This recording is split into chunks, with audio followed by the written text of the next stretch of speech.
सब गोटे के नमस्कार करै छी। आब जरौर पाबनि अपना सबके आबि गेल, जिनकर बियाह भेल छनि से अपन पूजा करथिन ओहि दिन। तऽ ओहिके मंत्र कहि रहल छी।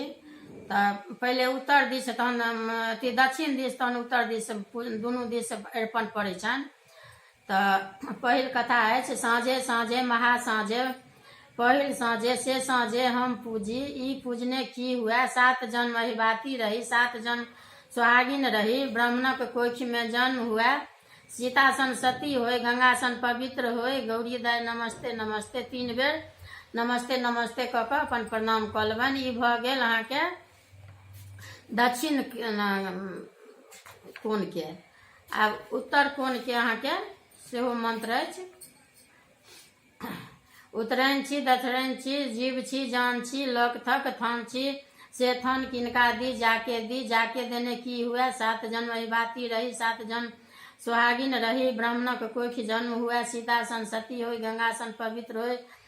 गौरी दाय नमस्ते नमस्ते, इहो 3 बेर पढ़ि कऽ अपन प्रणाम कऽ लेबै। तऽ इएह मंत्र अछि अहाँके साँझ पाबनिमे जे पूजा करै छी तिनकर।